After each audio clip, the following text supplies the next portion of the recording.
السلام علیکم ورحمۃ اللہ وبرکاتہ۔ امید ہے کہ آپ تمام حضرات بخیر و عافیت ہوں گے۔ اللہ تعالیٰ ایسے ہی عافیت کے ساتھ رکھے۔ آپ حضرات کی خدمت میں ایک اور ویڈیو لے کر حاضر ہوا ہوں۔ کس کا ہے وہ آپ نے تھمبنیل میں پڑھ ہی لیا ہوگا۔ اب اس ویڈیو کو شروع کرتے ہیں۔ حضرت رقیہ اور حضرت ام کلثوم رضی اللہ تعالی عنہما، یہ دونوں بیٹیاں یکے بعد دیگرے حضرت عثمان غنی رضی اللہ تعالی عنہ کے نکاح میں آئیں۔ پہلے ایک بیٹی بالغ ہوئی، شادی کے قابل ہوئی، تو ان کا نکاح حضرت عثمان کے ساتھ ہو گیا۔ ابھی دوسری بیٹی ابھی چھوٹی ہے۔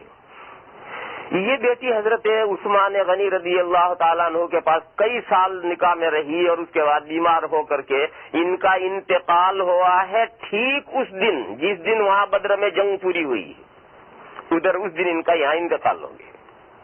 تو ان کے انتقال کے بعد اب دوسری بیٹی حضور کی وہ بڑی ہو گئی ہے، شادی کے قابل ہو گئی ہے، تو حضور نے یہ دوسری بیٹی حضرت عثمان کے نکاح میں دے دی۔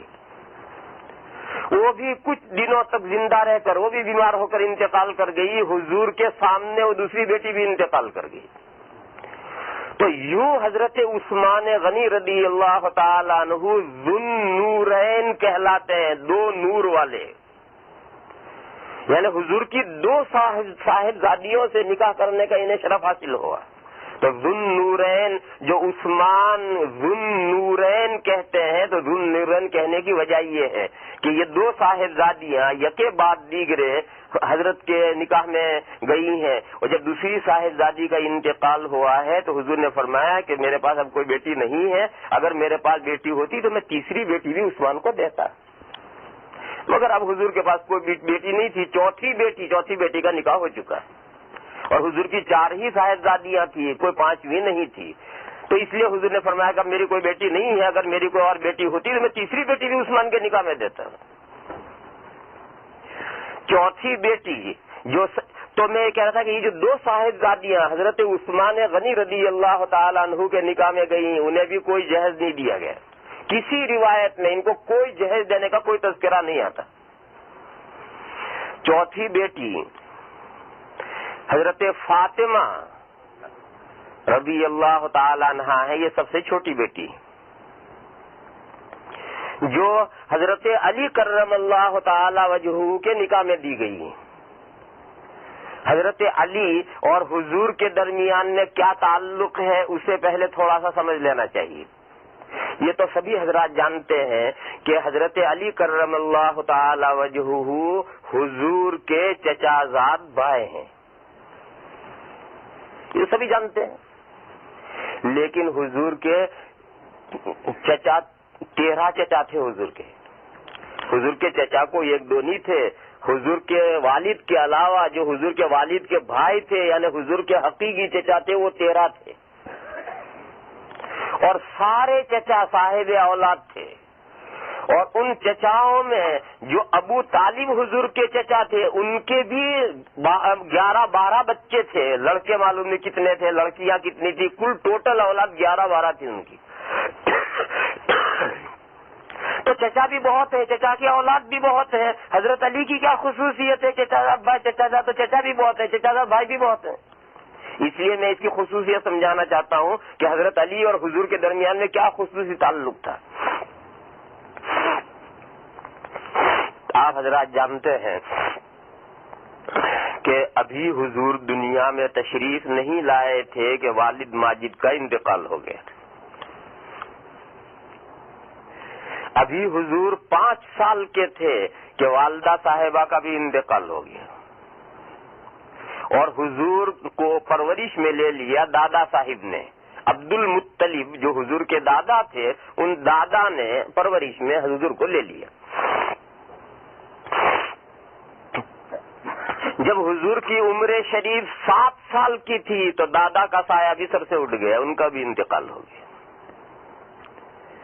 اب اس بچے کی تربیت کون کرے؟ یتیم بچہ ہے، باپ پہلے سے چلا گیا ہے، اور عبد المطلب کی سب سے چھوٹی اولاد تھی، حضور کے جو ابا تھے عبداللہ، وہ عبد المطلب دادا کی سب سے چھوٹی اولاد تھی، اور نکاح جوانی میں بالکل ہو گیا تھا، اور نکاح ہوتے ہی پہلا بچہ حضور تھے اور حمل ٹھہرتے ہی ان کا انتقال ہو گیا.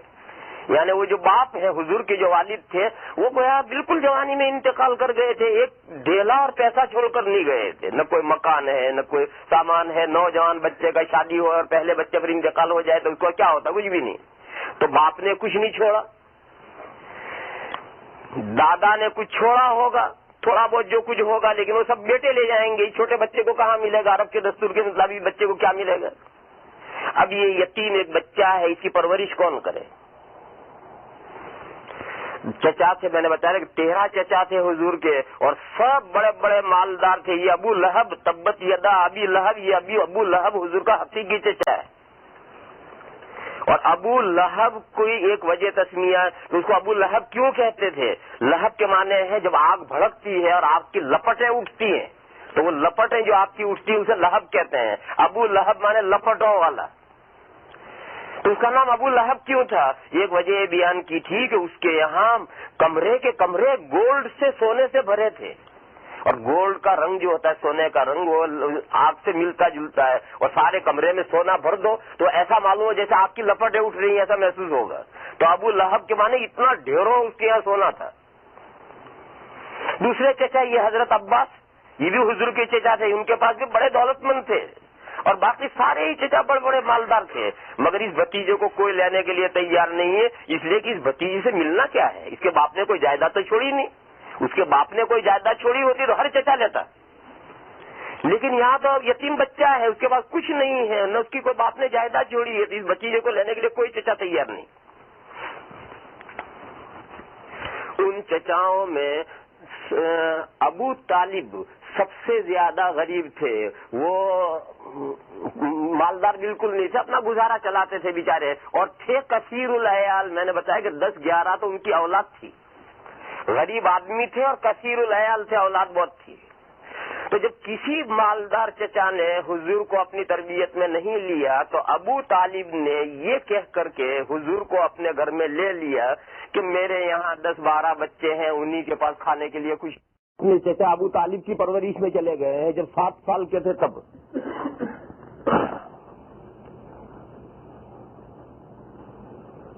7 سال کا بچہ ہونہار سمجھدار ہوتا ہے.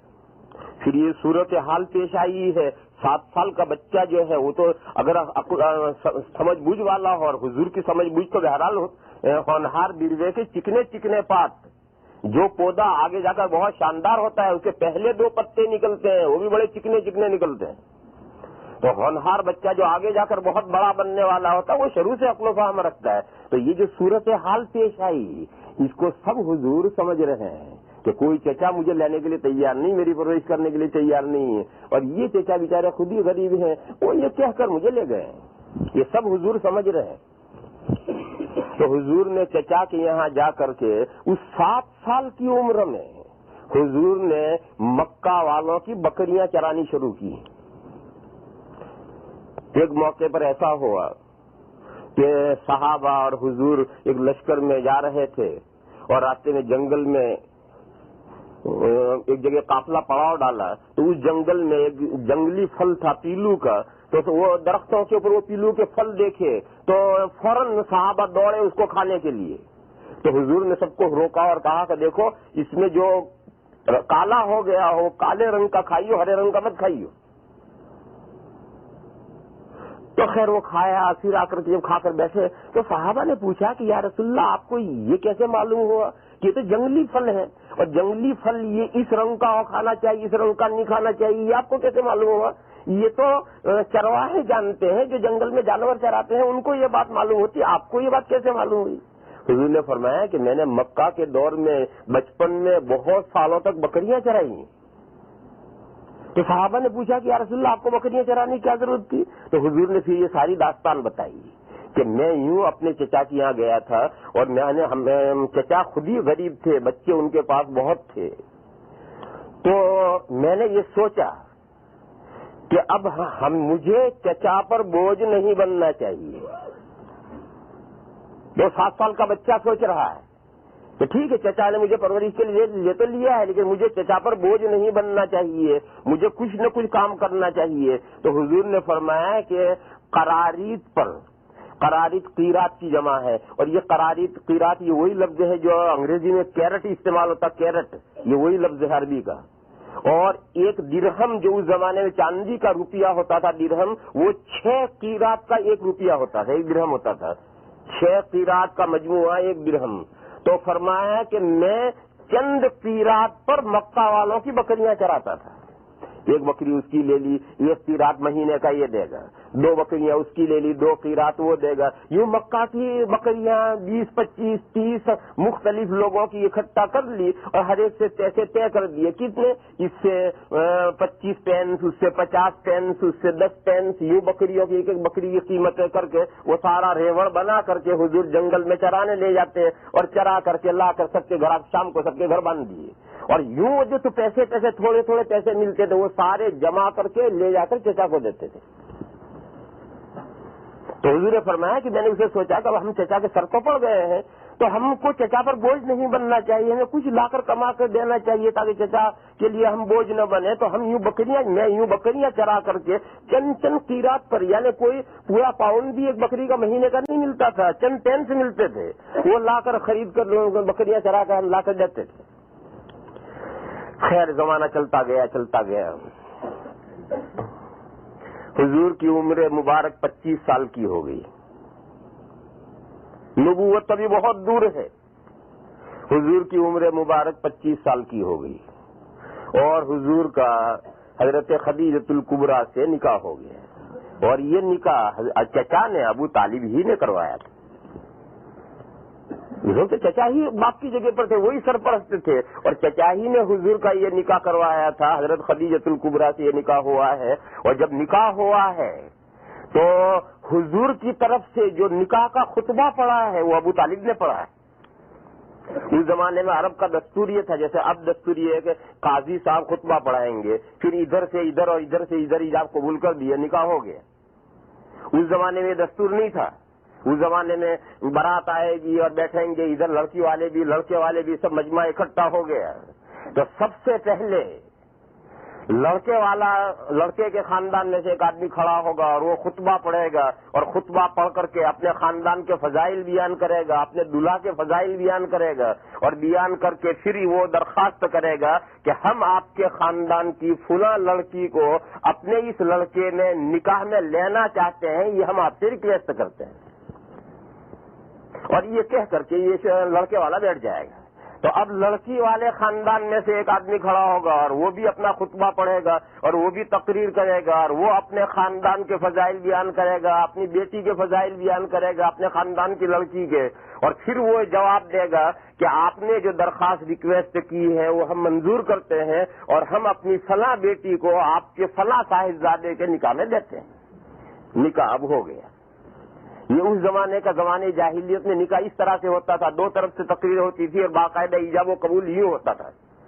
تو حضور اکرم صلی اللہ تعالی علیہ وسلم کا جب نکاح حضرت خدیجۃ الکبریٰ سے ہوا ہے تو حضور کھڑے نہیں ہوئے، حضور نے ایجاب نہیں کیا، حضور کی طرف سے حضور کے چچا جو بمنزل باپ کے حضرت ابو طالب تھے، ابو طالب نے کھڑے ہو کر خطبہ پڑھا ہے، اور اس خطبے میں جہاں انہوں نے قریش کی تعریف کی، اپنے خاندان کی، تو خاندان کی تعریف کرنے کے بعد دلہا کی بھی تعریف کرنی ہے۔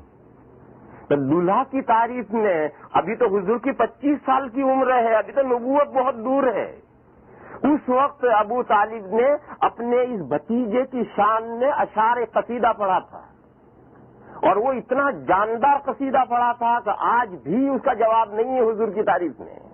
اس کا ایک شعر ہے، وہ اب یستسقی الغمام بوجہہ، یہ وہ گورا لڑکا ہے کہ جس کے چہرے کا واسطہ دے دو تو بادل برس جائیں۔ یہ اس کا ایک مصرع ہے، وہ اب یستسقی الغمام بوجہہ، ہمارا لڑکا وہ گورا لڑکا ہے اور اس کا اتنا مبارک چہرہ ہے کہ اگر اس کے چہرے کا واسطہ دے دو تو بادل برس جائے۔ تو وہ پورا قصیدہ پڑھا تھا انہوں نے حضور کی تعریف میں۔ خیر نکاح ہو گیا، نکاح ہو کر کے اب حضور کا اپنا ایک مستقل گھر بنا، اور آپ یہ حضرات جانتے ہیں کہ حضرت خدیجہ الکبریٰ رضی اللہ تعالی عنہا مالدار خاتون تھی، اور ان کے پہلے 2 نکاح ہو چکے تھے، اور ان سے پہلے ایک نکاح ہوا، پھر اس شوہر کا انتقال ہوا یا طلاق ہوئی مجھے نہیں معلوم، پھر ان کا دوسرا نکاح ہوا ہے، پھر وہ سے بھی طلاق ہوئی یا وفات ہوئی مجھے نہیں معلوم، بہرحال 2 نکاح حضرت خدیجہ الکبریٰ کے پہلے ہو چکے ہیں۔ اس کے بعد پھر وہ بیوہ تھی، اور بیوہ ہونے کے ساتھ حضور کے ساتھ ان کا نکاح ہوا ہے، اور حضور کے ساتھ نکاح حضور نے نہیں کیا ہے، ان کی طرف سے رغبت ہوئی تھی، انہوں نے چاہا تھا، اور انہوں نے چاہا اس لیے تھا کہ وہ مالدار عورت تھی اور بزنس کرتی تھی، اور ان کے نوکر تجارتی سامان لے کر کے یمن اور شام جاتے تھے۔ تو جب حضور 25 سال کی عمر ہو گئی تو اس وقت اس کا ایک کیروان جا رہا تھا تجارتی بزنس کا سامان لے کر، تو وہ جو نوکر تھے انہوں نے کچھ اور نوکر چاہے، تو حضور ان کے کیروان میں نوکر ہو کر کے اس کیروان میں گئے تھے۔ اس کیروان میں جو حضور کی برکات اور فضائل ان نوکروں نے دیکھی، ان نوکروں نے آ کر اپنی سیٹھانی سے وہ بیان کیا کہ یہ جو ہم نوکر لے گئے تھے محمد نام کا، اس سے تو سفر میں یوں ہوا اور یوں ہوا اور یوں ہوا، بڑے عجیب عجیب کہ جہاں دھوپ ہوتی تھی ان کے سر پر بادل آ کر سایہ کرتا تھا، ہم دھوپ میں ہوتے تھے اور ان کے سر پر بادل آ کر سایہ کرتا تھا۔ بھوک ہوتی تھی تو یوں ہوتا تھا، بھوک لگتی تھی تو یوں ہوتا تھا، جو راستے کا احوال بیان کیے اس سے حضرت خدیجہ الکبریٰ رضی اللہ تعالی عنہا سمجھ گئی کہ یہ کوئی بہت بڑی شخصیت ہونے والی ہے، اور یوں انہوں نے سلسلہ جنبانی کر کے اپنا رشتہ نکاح کرنا چاہا، اور یوں حضور کا ان کے ساتھ نکاح ہو گیا۔ تو بہرحال وہ خاتون اللہ تعالیٰ نے ان کو مال دولت دی تھی، تو یوں حضور کے گھر میں گنجائش ہو گئی۔ جب حضور کے گھر میں گنجائش ہو گئی تو اب تک تو حضور چچا کے یہاں رہ رہے ہیں، شادی بھی چچا کرا رہے ہیں، گھر بھی بسا رہے ہیں، لیکن اب بیوی جو آئی تو بیوی کی طرف سے اللہ کے فضل سے گھر میں گنجائش ہو گئی۔ تو حضور اکرم صلی اللہ تعالی علیہ وسلم نے چچا سے یہ کہا کہ چچا جان، آپ کے اللہ تعالیٰ نے آپ کو بہت اولاد دی ہے، آپ پر بہت بوجھ ہے، یہ آپ کا چھوٹا بچہ ہے، یہ مجھے دے دیجیے۔ حضرت ابو طالب کے سب سے چھوٹے بچے یہ حضرت علی تھے، اور جب یہ حضرت علی 3-4 سال کے تھے اس وقت حضور نے یہ بچہ چچا سے مانگ لیا تھا کہ یا رسول اللہ یہ بچہ مجھے دے دیجیے۔ چچا جان سے کہا چچا جان یہ بچہ مجھے دے دیجیے۔ کیوں مانگ لیا تھا؟ چچا نے احسان کیا تھا، اس احسان کا بدلہ دنیا ہی میں چچا کو دینا ہے۔ اگرچہ جتنے دنوں تک چچا کے یہاں حضور رہے ان دنوں میں بھی چچا پر کوئی بوجھ نہیں بنے، بکریاں چرا چرا کے کما کما کر لا کر دیا، لیکن بہرحال پرورش تو چچا نے ہی کی ہے، تو اس احسان کا بدلہ بھی تو دینا ہے۔ تو چچا نے بھتیجے کی پرورش کی، تو بھتیجے نے چچا کے بیٹے کی یعنی چچا کا بھائی کی پرورش کی، تاکہ اس پرورش کا اس پرورش میں بدلہ ہو جائے۔ یوں حضرت علی کو لیا ہے حضور نے، اور حضور ایسے احسان دنیا ہی میں ادا کرنے کی اور چکانے کی کوشش کرتے تھے۔ ایک میں اور مثال دوں تو اس سے آپ کو سمجھ میں آئے گا۔ مدینہ میں منافقین بھی تھے، اور تمام منافقین کا رئیس گرو گھنٹال عبداللہ ابن ابی تھا۔ عبداللہ ابن ابی ایک کافر منافق تھا، تمام منافقوں کا سردار اور شیطان، اور حضور جانتے تھے منافق ہے۔ اس کا جب انتقال ہوا تو اس منافق کے جو لڑکا تھا وہ نہایت مخلص صحابی تھے، لڑکا صحابی ہے بہت مخلص، اور باپ منافق ہے۔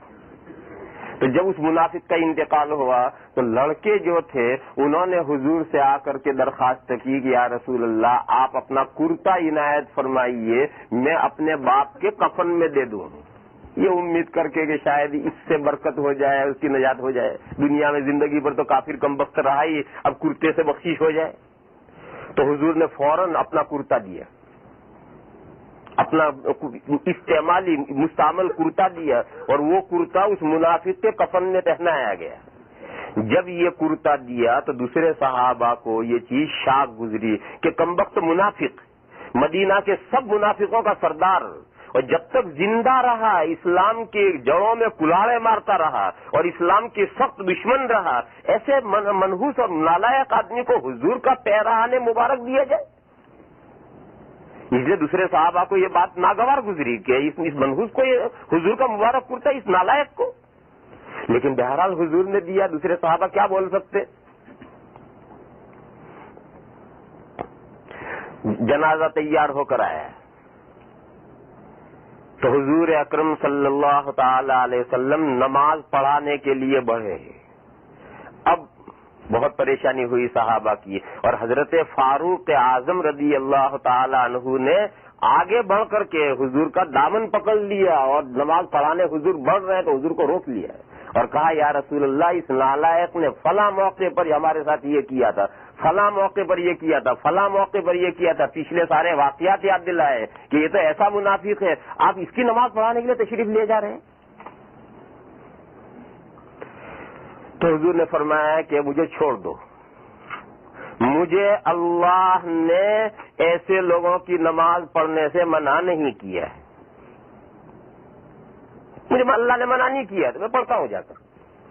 کیونکہ سورہ المنافقون میں منافقوں کے بارے میں اللہ تعالی نے یہ ارشاد فرمایا ہے کہ استغفر لهم او لا تستغفر لهم ان تستغفر لهم 70 مرة فلن يغفر الله لهم. چاہے آپ ان منافقین کے لیے استغفار کریں، چاہے آپ ان منافقین کے لیے استغفار نہ کریں، دونوں باتیں سیم ہیں.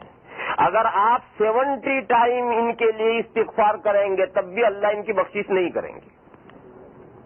یہ سورہ منافقون میں آیت ہے. حضور نے اس کی طرف اشارہ کیا کہ اللہ تعالیٰ نے یہ تو فرمایا ہے کہ میرے نماز پڑھنے سے بھی، میرے استغفار کرنے سے بھی ان کمبختوں کی مغفرت ہونی نہیں، مگر اللہ نے مجھے منع نہیں کیا کہ تم ان کی نماز نہ پڑھیو، ایسا مجھے اللہ نے منع نہیں کیا، لہذا میں نماز پڑھاؤں گا. چنانچہ حضرت عمر نے چھوڑ دیا اور حضور بڑھے اور حضور نے نماز پڑھائی، اس کے رئیس المنافقین کے جنازے کی نماز پڑھائی. نماز پڑھانے کے بعد سورہ توبہ کی آیت نازل ہوئی جو کل نماز میں پڑھی جائے گی کہ کیا وَلَا تُصَلِّ عَلَىٰ أَحَدٍ مِّنْهُمْ مَاتَ أَبَدًا وَلَا تَقُمْ عَلَىٰ قَبْرِهِ. ان منافقین میں سے کوئی مر جائے تو آپ کبھی بھی کسی کی نماز نہ پڑھیے اور کبھی اس کی قبر پر کھڑے نہ ہوئیے. اب دیکھو اللہ نے صراحتاً منع کر دیا. اس سے پہلے آیت نازل نہیں ہوئی تھی. پہلے تو یہ کہا تھا کہ اگر حضور بھی اس کے لیے منافقین کے لیے استغفار کریں گے کوئی فائدہ منافقین کا نہیں ہے. اگر 70 بار بھی استغفار کریں گے پھر بھی کوئی فائدہ نہیں ہے. کیوں؟ فائدہ پہنچنے کے لیے ایمان شرط ہے اور وہ تو مومن ہے ہی نہیں، کافر ہیں. کافر کے لیے اگر ساری دنیا کے پیغمبر بھی اکٹھا ہو کر کسی کافر کے لیے استغفار کریں کافر کو اس سے کوئی فائدہ نہیں ہوگا. تو اس میں یہ تو بتلایا، مگر حضور کو نماز جنازہ پڑھنے سے منع نہیں کیا گیا تھا، اس لیے حضور نے پڑھائی. مگر اس کے بعد آیت نازل ہوئی اور آیت نے کلیئر کر دیا کہ کسی منافق کی حضور نہ کبھی نماز پڑھیں گے نہ کسی کی قبر پر کھڑے ہوں گے. اس واقعے میں یہ جو حضور نے کرتا دیا تھا اس کو جنازے میں استعمال کرنے کے لیے، اس کی وجہ علماء کرام نے یہ بیان کی ہے کہ غزوہ بدر میں جب سارے قیدی آئے، میدان جنگ میں قیدی پکڑے گئے اور بقیہ سامان تو ان کا لوٹ گیا اور وہ تو مال غنیمت میں چلا گیا. اب یہ جو قیدی ہیں ان کے پاس تو پہنے کپڑے ہیں. اب یہ پہنے کپڑے تو 1 دن 2 دن 4 دن 5 دن 6 دن کے بعد بدلنے پڑیں گے. تو بدلیں گے تو ان کو دوسرے کپڑے ان قیدیوں کو دینے پڑیں گے اور یہ گورنمنٹ کی ذمہ داری ہے کہ دوسرے کپڑے دے. تو جب یہ قیدی مدینہ لائے گئے تو اب ان کو دوسرے کپڑے دینے ہیں تاکہ یہ اپنے پرانے کپڑے نکال کر دھوئیں اور دوسرے کپڑے دیے جائے تو وہ بدلیں. تو صحابہ کرام نے اپنے اپنے کپڑے لا کر کے دیے. اس میں حضور کے جو چچا حضرت عباس قیدیوں میں آئے تھے تو حضرت عباس کی اتنی ہائٹ لمبی تھی کہ کسی صحابی کا کرتا ان کو آ ہی نہیں رہا تھا. جو ان سے صحابی کا لاؤ چھوٹا پڑتا تھا، جس کا بھی لاؤ چھوٹا پڑتا تھا، حضرت عباس کی ہائٹ اتنی لمبی تھی. اور یہ جو رئیس المنافقین عبداللہ ابن ابی تھا یہ بھی اتنا ہی لمبا تھا. تو اس وقت اس نے اپنا کرتا دیا تھا اور وہ حضرت عباس کو پہنایا گیا تھا. تو حضرت عباس چاہے قیدیوں میں ہے لیکن ہے تو حضور کے چچا. تو حضور کے چچا کو اس نے کرتا دیا تھا, اس کو حضور نے اپنے لیے کوئی احسان مانا ہے. تو گویا چچا کو نہیں دیا, یہ تو بھتیجے پر احسان کیا ہے. یہ احسان چکایا حضور نے کہ اس کے مرنے کے بعد اپنا کرتا دیا جو اس کے جنازے میں کفن میں استعمال کیا گیا. تو حضور اکرم صلی اللہ تعالی علیہ وسلم کا یہ مزاج تھا کہ اگر کوئی احسان کرے تو اس احسان کا کسی نہ کسی عنوان سے اس کا بدلہ چکایا جانا چاہیے. تو حضور کی پرورش چچا نے کی تھی, ابو طالب نے, اور پوری زندگی کی تھی. اگرچہ حضور ان پر چچا پر بوجھ نہیں بنے تھے لیکن بہرحال باپ کی جگہ پر تو چچا ہی تھے, پرورش تو انہوں نے کی تھی. تو یہ احسان کیسے اتارا جائے؟ تو جب حضور کا اپنا گھر بس گیا اور حضور صاحب خانہ ہو گئے, بیوی صاحبہ تشریف لے آئیں, وہ صاحب حیثیت ہیں, تو اب جو حضرت چچا کے جو سب سے چھوٹے بیٹے پیدا ہوئے حضرت علی, جب یہ 4-5 سال کے تھے تب حضرت حضور نے ان کو چچا سے مانگ لیا تھا کہ چچا آپ کے بہت بچے ہیں, آپ کی آمدنی بھی کم ہے, خرچہ بھی آپ پر بہت ہے, آپ نے مجھ پر بہت احسان کیے ہیں, مجھ پر بہت خرچ کیا ہے, میرا یہ چھوٹا بھائی ہے, یہ چھوٹا بھائی مجھے دے دو, میں اسے بڑا کروں گا. تو چچا بھی رہتے کہ یہ بھی تو میرا بیٹا ہی ہے. حضور بھی تو ابو طالب کے بیٹے جیسے ہی تھے. تو ابو طالب نے یہ چھوٹا بچہ اپنا حضرت علی حضور کو سونپ دیا, اور یوں حضرت علی حضور کے گھر میں شروع سے لے کر آخر تک بڑے ہوئے ہیں, اور یہ گویا حضور کے بیٹے ہیں. کیا عمروں میں تفاوت 5-6-7 سال کا تھا. حضرت علی 5-6-7 سال بڑے تھے اور حضور کی سب سے چھوٹی صاحبزادی حضرت فاطمہ یہ 5-6 سال چھوٹی تھی.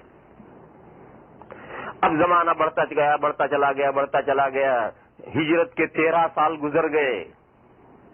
ابھی حضرت علی بھی شادی کے قابل نہیں ہیں, اور بیٹی جو ہے ابھی چھوٹی بیٹی وہ بھی بالغ نہیں ہوئی.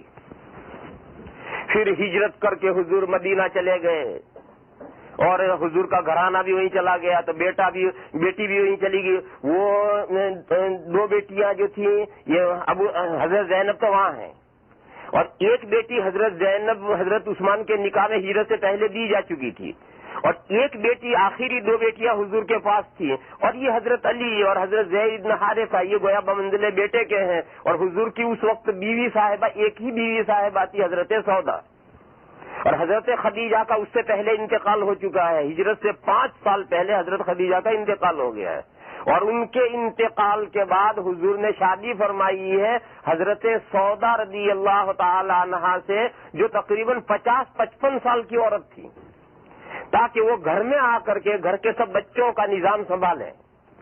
تو یہ سارا گھرانہ حضور کا مدینہ آ گیا ہے. بیوی صاحبہ, ایک بیوی صاحبہ ہیں حضرت سودا, وہ آ گئیں. 2 بیٹیاں گھر میں ہیں, وہ آ گئی. حضرت علی اور حضرت زید بن حارثہ یہ منزلے بیٹوں کے, یہ سب آ گئے, یہ سب مدینہ میں آ گئے. مدینہ میں آنے کے بعد سن 2 ہجری میں بدر کی جنگ ہو چکی. اس جنگ کے ہونے کے بعد حضور اکرم صلی اللہ تعالی علیہ وسلم نے یہ دیکھا کہ حضرت علی بھی شادی کے قابل ہو گئے ہیں, اور چھوٹی بیٹی یہ بھی شادی کے قابل ہو گئی ہے.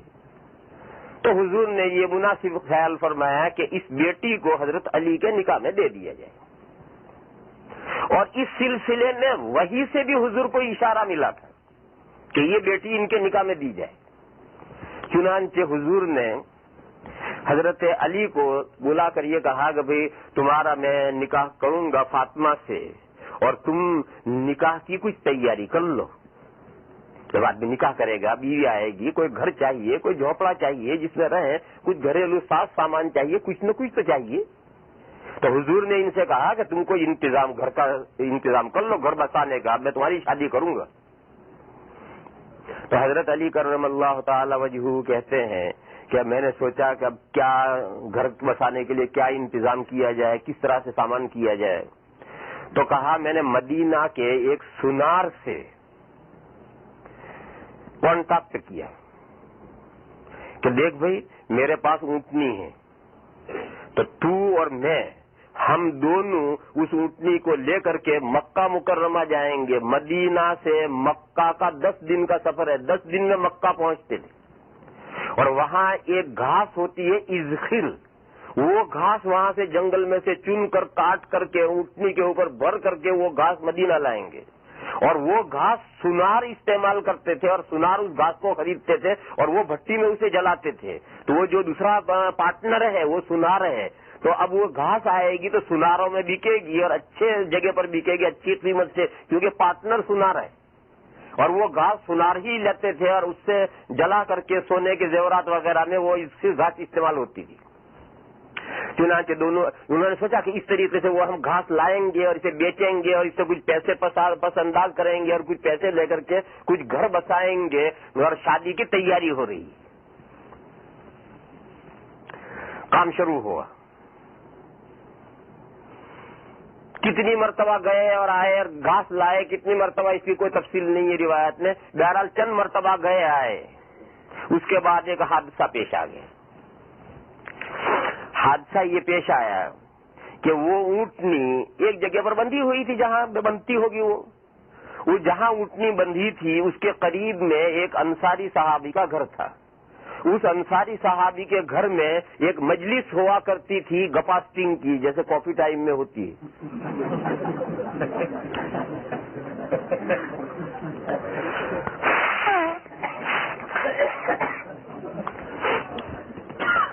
اور ابھی شراب حرام نہیں ہوئی، شراب ابھی حرام نہیں ہوئی. تو وہ صحابہ کرام سب ہیں. اس مجلس میں ایک باندی نے مجلس میں سب کو شراب پلائی. اس زمانے میں عورتیں باندیاں ہوتی تھی، باندیوں کا دور تھا، تو اسے ساری مجلس میں سب کو شراب پلائی. اور شراب پلانے کے بعد میں اس نے گانا گایا. اس باندی نے، لڑکی نے، اس نے گانا گایا. اور اس مجلس میں حضور کے چچا حضرت حمزہ رضی اللہ تعالیٰ عنہ جو سید الشہداء ہیں وہ بھی اس مجلس میں تھے، اور سب نے شراب پی رکھی ہے، انہوں نے بھی پی رکھی ہے. یہ بدر کی جنگ سے چند دن پہلے کا قصہ ہے. اس عورت، اس لڑکی نے گانا گاتے ہوئے جو شعر پڑھا تو اس نے حضرت حمزہ کو مخاطب کر کے کہا کہ ارے قوم کے سردار کیا بیٹھا ہوا دیکھ رہا ہے، دیکھیے اونٹنی ہے، اٹھ جا کے اس کا جگر لار کباب بنا کے سب کو کھلا. یہ اس کے شعر کا مضمون تھا. اور عرب میں تو شاعری تو بچہ بچہ کرتا تھا، یعنی فطری ان کی تھے، خود ہی شعر بناتے تھے. تو اس باندی نے خود ہی شعر بنایا اور ان کو حضرت حمزہ کی طرف اشارہ کر کے کہا کہ قوم کے سردار. اوہو، قوم کے سردار کو تو پھر تو پارا کتنا چڑھ جائے گا، اور شراب پی کر نشہ تو ہو ہی رہا ہے.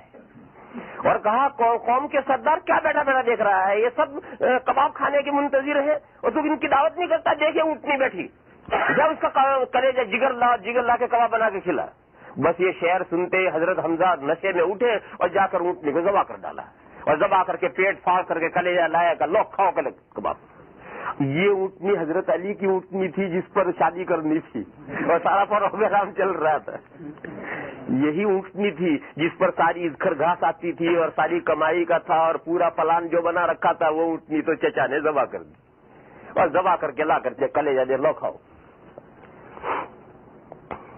کسی نے حضرت علی کو خبر پہنچائی کہ تمہاری اونٹنی تو گئی، شیخ چلی کا سارا بھانڈا پھوٹ گیا. چنانچہ وہ آئے دوڑے دوڑے، دیکھا واقعی تو ان کی ذبح شدہ پڑی ہے اور اس کا پیٹ پھٹا ہوا ہے اور کلیجہ لے گئے. تو حضرت علی کے پیروں تلے سے تو زمین سرک گئی کہ اسی اونٹنی پر تو سارا مدار تھا، اسی سے تو انتظام کر کے ساری شادی کرنی تھی، یہ اونٹنی ختم ہو گئی. تو روتے روتے حضور کے پاس گئے. حضرت علی نوجوان بچے ہیں، ابھی سب 16-18 سال کی عمر ہے. روتے روتے حضور کے پاس گئے اور حضور کو جا کر اطلاع کی کہ حضور میری اونٹنی کے ساتھ چچا نے یہ کیا. حضرت حمزہ بھی حضور کے بھی چچا ہے اور حضرت علی کے بھی چچا ہے. حضور کو بھی قدرتی طور پر بہت افسوس ہوا اور حضور فوراً اٹھے. ایک تو یہ رو رہا بچہ، پھر اس کا تو سارا پروگرام زندگی کا اس اونٹنی پر تو سارا تباہ ہو گیا. تو حضور فوراً اٹھے کہ جائیں اور چچا کو جا کر کچھ ڈانٹے ڈپٹے لعنت ملامت کریں کہ آپ نے یہ کیا کیا. تو حضور وہاں پہنچے اس مجلس میں جہاں یہ سب بیٹھے تھے، اور حضور نے جا کر کے چچا کو کوئی سخت سست کہنا شروع کیا کہ آپ نے یہ کیا کر دیا، اس بیچارے کی یہی اونٹنی سرمایہ تھا، ایسا کچھ کہنا شروع کیا.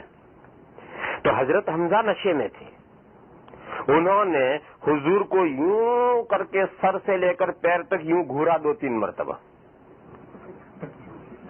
اور پھر جملہ کہا کہ حل انتم الا عبید و ابی، یہ کہا کہ تم دونوں تم میرے ابا کے غلام ہو، یعنی حضور اور حضرت علی یہ دونوں بھتیجے ہیں، اور میرے ابا یعنی ابو طالب دادا میرے دادا کے دونوں بچوں گڑے ہو، غلام ہو، تم دونوں تو میرے ابا کے غلام ہو۔ جب یہ جملہ کہا تو حضور یہ سمجھ گئے کہ اس وقت میں آپے میں نہیں ہے، ٹھیک ہے وہ چچا ہے، لیکن چچا ہونے کے ساتھ وہ امتی بھی تو ہے، حضور رسول ہیں اور وہ حضور کے امتی ہیں، مومن ہیں، حضور پر ایمان لانے والے ہیں، ایسا جملہ مومن نہیں کہہ سکتا، اور یہ جملہ انہوں نے کہا ہے بے خبری میں کہا ہے، نشے کی حالت میں کہا ہے۔ تو جب حضور نے یہ دیکھا کہ اس وقت چچا آپے میں نہیں تو حضور چلے آئے، حضرت علی کو لے کر وہاں سے چلے آئے، چلے تو آئے لیکن مسئلہ تو حل نہیں ہوا، حضرت علی کی شادی کا انتظام کرنا ہے اور سب، اب یہ ساری فکر بھی تو حضور ہی کو ہے۔ تو حضور اکرم صلی اللہ تعالی علیہ وسلم نے دیکھو پہلے تو حضرت علی ہی کو کہا تھا بھائی تم اپنا انتظام کرو، شادی والی تمہاری شادی مجھے کرنی ہے، اپنا انتظام کرو، تو خود ہی سوچ رہے ہیں اپنا گھر بسانے کے لیے، اپنے پیروں پر کھڑے ہونے کے لیے اسباب کر رہے ہیں، اور ایسا ہی بوجھ بچوں پر ڈالنا چاہیے، ماں باپ کو بچوں پر یہ بوجھ ڈالنا چاہیے تاکہ بچوں کو عقل آئے، فہم آئے، وہ اپنے ہاتھوں پیروں سے کمانا سیکھیں، اپنے پیروں پر کھڑے ہونے کی ان کے اندر شعور اور ہوش آئے۔ ہمیشہ ماں باپ کو ہی سب کچھ کر کے دینا، یہ تو اولاد کو بیوقوف بنانا ہے، ان کو اپاہج کر دینا ہے۔ جب دیکھو کہ اولاد اب اس قابل ہوئی، آہستہ آہستہ ان پر بوجھ ڈالو، اور یہ بوجھ ڈالنا ان کی زندگیاں بنانا ہے۔ لیکن اب جو حادثہ پیش آ گیا تو اب حضور کو خود فکر ہوا کہ بھئی اب یہ مسئلہ حضور ہی کو حل کرنا پڑے گا۔ تو حضور نے حضرت علی سے کہا کہ تمہارے پاس میں جو وہ زرہ تھی، وہ زرہ کیا ہوئی؟ جہاد میں پہننے کے لیے ایک لوہے کا کرتا ہوتا تھا، اسے زرہ کہتے تھے، تو حضور نے فرمایا کہ تمہارے پاس وہ زرہ تھی، وہ کیا ہوئی؟ تو انہوں نے کہا یا رسول اللہ وہ تو ہے میرے پاس۔ تو حضور نے فرمایا کہ تم اسے بیچ دو۔ ظاہر ہے کہ جنگ میں لڑنے کے لیے زرہ نہیں ہوگی تو جو کمانڈر ان چیف ہے وہ کمانڈر ان چیف زرہ مہیا کر کے دے گا۔ ہتھیار مہیا کرنا یہ تو فوج کے کمانڈر کی ذمہ داری ہے، فوجی کی یہ ذمہ داری نہیں کہ اس کے پاس تلوار بھی ہو، زرہ بھی ہے تو واہ ہوا، نہیں ہے تو کمانڈر جو ہے وہ تلوار لا کر دے گا، وہ گھوڑا لا کر دے گا، وہ زرہ لا کر دے گا، تو اس لیے زرہ کو اتنی ضروری سامان نہیں ہے۔ تو حضور نے فرمایا کہ تم اپنی وہ زرہ بیچ دو۔ چنانچہ حضرت علی کرم اللہ تعالیٰ عنہ نے وہ زرہ بیچ دی، اور زرہ بیچ کر کے اس کے جو پیسے آئے وہ پیسے لا کر سارے حضور کو دے دیے۔ حضور اکرم صلی اللہ تعالی علیہ وسلم نے ان پیسوں میں سے حضرت علی کا سارا گھریلو سامان کیا ہے، بسترا، چارپائی تو تھی نہیں، چارپائی تو بہت دنوں تک حضرت علی کے گھر میں تھی نہیں، جب شادی ہوئی تو داماد اور بیٹی دونوں نیچے لیٹتے تھے، چارپائی تو بہت دنوں کے بعد جا کر کہیں آئی ہوگی، تو بسترا، تکیا، مٹکا، چکی اور ایسی چٹائے، ایسے جو گھر بسانے کے لیے جو بنیادی ضروری چیزیں ہیں، وہ جو حضرت علی نے زرہ بیچ کر لا کر پیسے دیے تھے، ان پیسوں سے حضور نے یہ سارا سامان کیا تھا۔ اور مکان حضور نے اپنا دیا تھا، مکان ان کے لیے نہیں بنایا تھا۔ مسجد نبوی جو ہے، اس مسجد نبوی کی جو قبلے کی دیوار ہے، اس پورے قبلے کی دیوار میں جتنے کمرے بنے تھے وہ سب حضور نے اپنے کمرے بنائے تھے۔ پھر قبلے کی دیوار ختم ہو کر کے جدھر قبر مبارک ہے ادھر یہ راستہ، یہ دیوار مڑی، جو ادھر کی دیوار ہے ادھر بھی حضور نے اپنے کمرے بنائے تھے۔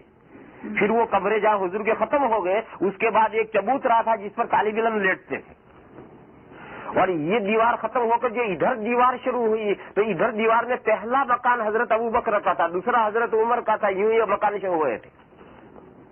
تو یہ قبلے کی دیوار کے سارے مکان حضور کے تھے ہی، اس میں سب حضور کی ازواج رہتی تھی، اور یوں جو مکان مڑتا ہے تو اس میں جو کونے میں کمرہ تھا اس میں حضرت حفصہ رہتی تھی، اور مڑ کر کے جو پہلا کمرہ تھا اس میں حضرت عائشہ صدیقہ رہتی تھی، اور حضرت عائشہ صدیقہ کے پاس میں جو کمرہ تھا وہ خالی پڑا تھا۔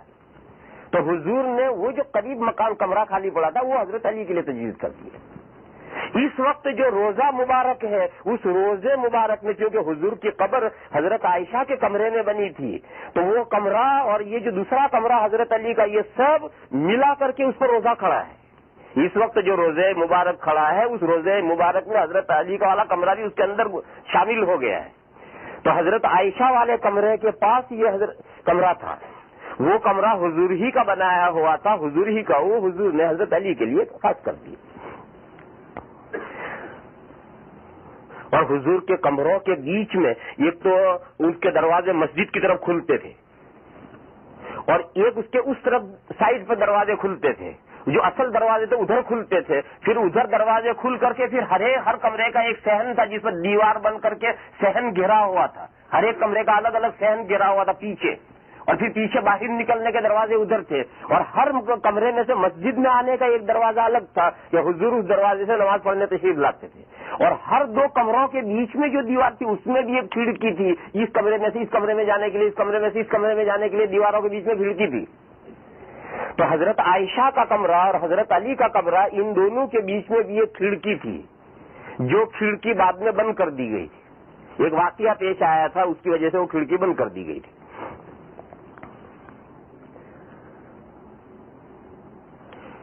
ایک دن ایسا ہوا, میں نے بتایا تھا کہ یہ جو دو دروازے ہیں تو ادھر والا دروازہ یہ تو حضرت عائشہ کا کمرہ ہے, ادھر والا دروازہ یہ حضرت علی کا کمرہ ہے, اور مسجد کے اس طرف یہ حضرت ابو بکر کا. تو حضرت عائشہ اپنے ابا کے یہاں گئی ہوئی, وہاں رات میں دیر ہو گئی, عورتیں بیٹھی ہوں گی. دیر سے جب یہ اٹھی اور اٹھ کر کے اپنے گھر آئی اور دروازہ دبایا تو اندر سے دروازہ بند تھا. حضور اندر سے کنڈا لگا کر کے لیٹ گئے تھے, تو اندر سے کنڈا بند ہے. تو حضرت عائشہ نے سوچا کہ اب جب دروازہ کھٹکھٹاؤں گا تو حضور کی نیند خراب ہوگی اور حضور کو اٹھ کر کھولنا پڑے گا. تو قریب میں حضرت علی کا کمرہ کھلا پڑا تھا, تو انہیں یہ خیال آیا کہ میں دروازہ نہ کھٹکھٹاؤں, حضرت علی کے کمرے میں گھس کر وہ بیچ کی کھڑکی ہے اس کھڑکی میں سے چلی جاؤں. اور یہ سوچ کر کے وہ بغیر اجازت لیے اور سلام کیے ایک دم گھر میں گھس گئیں. اس وقت میاں بیوی بے تکلف مذاق کر رہے ہوں گے. میاں بیوی ہے کہ گھر میں میاں بیوی ہے, بے تکلف مذاق ہوتا ہے. اور یہ باہر کھڑی رہ کر کے اجازت چاہتی, کنڈا بجا کر اجازت چاہتی اور پھر اجازت لے کے جاتی, کوئی بات نہیں, لیکن پڑوس میں ایسی بے تکلفیاں ہو جاتی ہیں. تو حضرت عائشہ کی یہ غلطی ہو گئی کہ انہوں نے اجازت چاہے بغیر حضرت علی کے گھر میں ایک دم گھس گئی. اور وہ کیوں گھسی؟ تاکہ وہ کھڑکی سے اپنے کمرے میں چلی جائے. تو اندر جا کر دیکھا کہ ان دونوں میاں بیوی مذاق ہوتے ہیں, ایک دم لوٹ آئی باہر, فوراً ایک دم لوٹ آئی. مگر بہرحال یہ بھول ہو گئی. صبح حضرت فاطمہ نے حضور سے شکایت کر دی اور یہ کہا کہ یا رسول اللہ, رات عائشہ ہمارے کمرے میں اجازت لیے بغیر گھس آئی.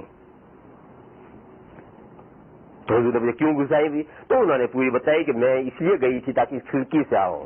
تو حضور نے اس دن سے وہ کھڑکی بند کروا دی تاکہ نہ رہے بانس نہ بجے بانسری. جو چیز گڑبڑ اور فساد کی جڑ ہو اس کو ختم کر دینا چاہیے. چنانچہ اس دن سے حضور نے بیچ میں سے کھڑکی بند ہی کروا دی, ختم, تاکہ اس کا جھگڑا ہی ختم ہو. تو مجھے تو یہ بتانا تھا کہ اتنے دونوں 7 کمرے تھے اور یہ کمرہ حضرت علی نے نہیں بنایا تھا, حضور ہی کا بنایا ہوا ہے. تو حضور نے یہ ان کے لیے خاص کر دیا. اور دوسرا گھریلو سامان حضور نے ان کی وہ جو رقم آئی تھی زیرہ بیچ کر کے اس میں سے سارا سامان کر کے صاحب زادی کا حضرت علی کے ساتھ نکاح کر دیا اور نکاح کر کے دونوں کو بسا دیا, گھر بسا دیا. تو اصل مضمون تو میں یہ بتا رہا تھا کہ جو لوگوں میں مشہور ہے کہ حضور نے حضرت فاطمہ کو جہیز دیا تھا, اس میں ایک چمڑے کی مشق دی تھی اور ایک چکی دی تھی اور ایک تکیہ دیا تھا اور ایک گدا دیا تھا. یہ سب لوگوں میں مشہور ہے. اس کی حقیقت یہ ہے جو میں نے سمجھائی کہ وہ حضور نے نہیں دیا تھا, وہ تو حضرت علی کی زیرہ بیچ کر جو پیسے انہوں نے حضور کو لا کر دیے تھے تو حضور نے باپ ہونے کی حیثیت سے انہی پیسوں سے حضرت علی کے گھر کا سامان کیا تھا. اگر جہیز دیا ہوتا تو دوسری صاحبزادیاں 3 صاحبزادیاں اس سے پہلے نکاح ہو چکا تھا, کسی صاحبزادی کو جہیز نہیں دیا, انہی کو کیوں دیا؟ ایسے ہی مزید ویڈیو دیکھنے کے لیے آپ ہمارے چینل نورانی باتیں کو لائک کریں, سبسکرائب کریں تاکہ ویڈیو اپلوڈ ہوتے ہی سب سے پہلے نوٹیفیکیشن آپ کو مل جاوے, اور اس ویڈیو کو شیئر کرنا بالکل نہ بھولیں.